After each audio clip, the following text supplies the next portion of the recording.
Matthieu, chapitre 4. Alors Jésus fut emmené par l'Esprit dans le désert pour être tenté par le diable. Après avoir jeûné 40 jours et 40 nuits, il eut faim. Le tentateur s'étant approché lui dit « Si tu es le Fils de Dieu, ordonne que ces pierres deviennent des pains. » Jésus répondit « Il est écrit, l'homme ne vivra pas de pain seulement, mais de toute parole qui sort de la bouche de Dieu. » Le diable le transporta dans la ville sainte, le plaça sur le haut du temple et lui dit « Si tu es le Fils de Dieu, jette-toi en bas, car il est écrit, il donnera des ordres à des anges à ton sujet, et ils te porteront sur les mains, de peur que ton pied ne heurte contre une pierre. » Jésus lui dit, il est aussi écrit, tu ne tenteras point le Seigneur ton Dieu.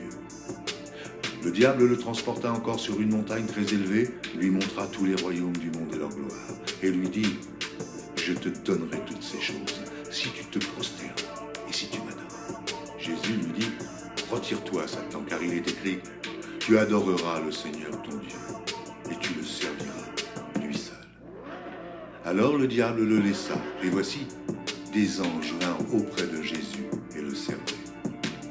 Jésus, ayant appris que Jean avait été livré, se retira dans la Galilée.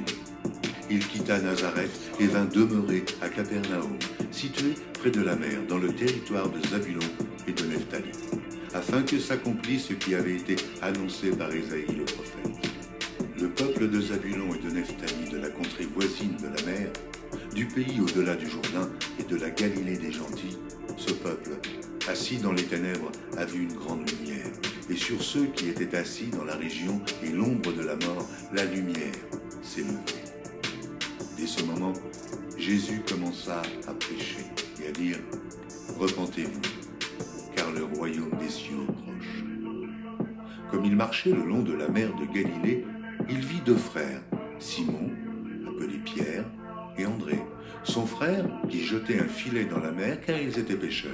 Il leur dit « Suivez-moi, et je vous ferai pêcheurs d'hommes. » Aussitôt, ils laissèrent les filets et le suivirent.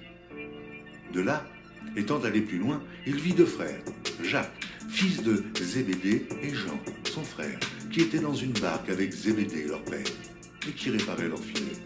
Il les appela, et aussitôt, ils laissèrent la barque et leur père le suivirent.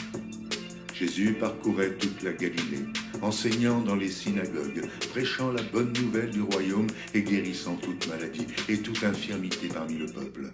Sa renommée se répandit dans toute la Syrie et on lui amenait tous ceux qui souffraient de maladies et de douleurs de divers genres, des démoniaques, des lunatiques, des paralytiques, et il les guérissait.